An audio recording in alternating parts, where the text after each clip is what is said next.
Bruno, bonsoir et bienvenue sur Valrhona TV. Merci de me recevoir. Tu es chef de cuisine, Absolument. mais tu es né dans une famille de pâtissiers.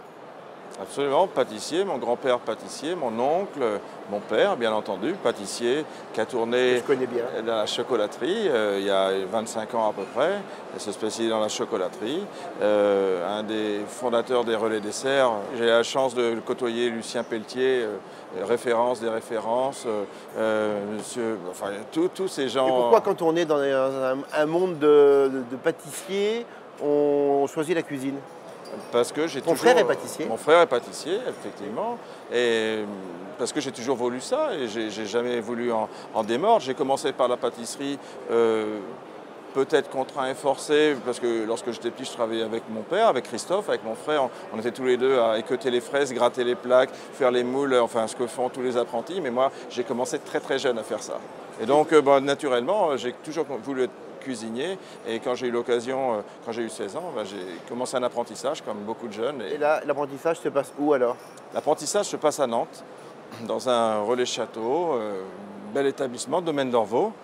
Et voilà, 2 ans au domaine d'Orvaux.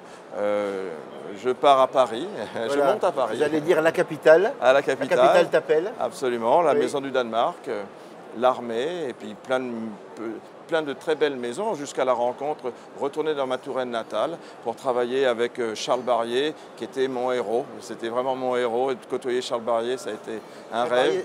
Charles Barrier, c'était qui alors? Charles Barrier, ça a été un des premiers chefs, et c'est le seul chef tourangeau à avoir eu 3 étoiles, avoir été meilleur ouvrier de France, à avoir fait son pain, c'est le premier qui a fait son pain à la maison. C'est lui qui a démocratisé un petit peu la restauration en ayant un deuxième restaurant. Aujourd'hui, tous les chefs ont des restaurants annexes un petit peu. Oui. Lui Lui faisait ça déjà il y a 30 ou 40 ans. Je vais te raconter une petite anecdote très intéressante que j'aime à partager avec tous les jeunes avec lesquels je travaille. J'avais fait le MOF. Je m'étais inscrit au MOF dès que j'ai eu 25 ans. 25 ans, c'est l'âge légal pour commencer le MOF.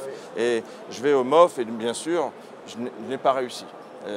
Et j'étais très en colère de ne pas avoir réussi, après moi et peut-être après plein de choses. Et j'étais jeune, donc je pensais que ça avait été injuste. Et je vais voir Charles, on pleure pratiquement, et plein d'injustices. Et il m'a dit, tu sais Bruno, je suis meilleur ouvrier de France d'une journée, sois le meilleur tous les jours.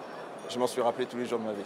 25 ans et après, tu deviens à 27 ans le chef à Niort, c'est ça? À 25 ans, je prends une place à Niort dans un très bel établissement et j'ai pas d'étoile et j'avais des toques au Goemio. Mais Voilà. cependant, le plus toqué au Goemio. J'étais le plus toqué, ouais, j'étais le plus toqué. Jeune, le plus jeune, j'avais 27 ans. Mais le pas étoilé. Voilà, mais pas de reconnaissance de Michelin. Voilà. Qui est frustré une fois de plus. Là. Ils ne m'ont pas compris. Ils ne m'ont toujours pas compris. Ils ne m'ont toujours pas compris. compris. Et je fuis la France à ce moment-là. Je fuis. C'est pas un dégoût, mais c'est pas un dégoût, mais une forme de sentiment de on me comprend pas ici, je vais ailleurs, c'est ça le... Oui et non, c'est surtout que j'ai cette belle proposition grâce à mon père qui était consultant au Japon à l'époque, qui allait souvent au Japon, qui me racontait plein de belles histoires au Japon et j'avais vraiment envie d'aller dans ce pays, donc Bonjour Tokyo et voilà. Et en 2007, à la sortie du guide Michelin de Tokyo, la première édition. Ils m'ont compris. Ils m'ont compris, voilà, 3 étoiles d'un seul coup. Chose complètement inhabituelle et irréalisable en France, mais on lançait un guide, donc il fallait qu'il y ait des 1, 2, 3 étoiles dans ce livre. Et apparemment, ils ont pensé que le restaurant avait ce niveau-là.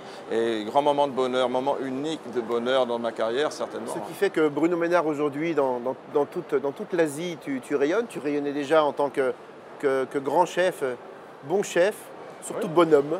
C'est ta réputation aussi. C'est important. C'est ta réputation. On est des hommes avant d'être... Tu es un très bon homme et en plus un super chef. Merci. Et donc, après l'osier, c'est Bonjour Singapour. C'est Bonjour Singapour. Et là, Singapour, c'est une autre aventure avec une gastronomie nouvelle. Oui, c'est une gastronomie noire. C'est surtout une aventure, c'est une fois de plus des rencontres, parce que je crois beaucoup à ça. Et là, on crée Delicia.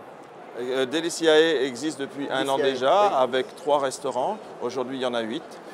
Cette année, il y en a 3 nouveaux, des concepts bien précis. Des concepts de la bonne bouffe démocratisée, c'est ça? Oui, complètement. On parle juste un petit peu chocolat. Comment tu l'utilises? J'aime utiliser les différentes amertumes, non seulement dans la pâtisserie, mais aussi dans la cuisine. Je l'ai beaucoup Tu avais fait. même créé un vinaigre, Vinaigre de chocolat. de chocolat. Absolument, oui. Et, belle trouvaille. Ben ouais, et je l'utilise toujours parce qu'il y a cette balance, ce umami, cette quintessence des goûts qu'on recherche en cuisine, entre le sucré, salé, acide et amer. Voilà, j'y arrive pas. Le fameux umami. Ce fameux umami Tu japonais. sais par qui ça a été découvert? Non. Professeur Ikeda de l'université de Tokyo, 1927. Voilà. Et umami, c'est goût secret, puisque ça n'existe pas. Ça n'existe pas, Donc, umami. mais c'est une sensation. Bruno, ton chocolat préféré? J'aime énormément le P125 de chez Valrhona parce qu'il y a de la longueur, c'est puissant, on fait beaucoup de choses et j'aime beaucoup les nouvelles choses que vous faites. Dulce, fabuleux, fabuleux. Oui. Donc on l'a goûté sur le salon. Maintenant, j'attends avec grand plaisir de le recevoir à Singapour et savoir comment on va pouvoir l'utiliser. Dans les rêves de Bruno Ménard, il y a quoi? De continuer à développer les concepts qui sont existants et peut-être d'autres. Pour l'instant, nous sommes basés à Singapour. Je pense qu'avec 11 restaurants en 3 ans, c'est suffisant. Et on va commencer à sortir en Asie du Sud-Est, certainement. On attend les opportunités, on croit beaucoup à ça. On les rencontre avec les gens, les envies, partager les passions et c'est ce qui nous fait avancer. Merci Bruno. Merci à toi. À bientôt. Au revoir.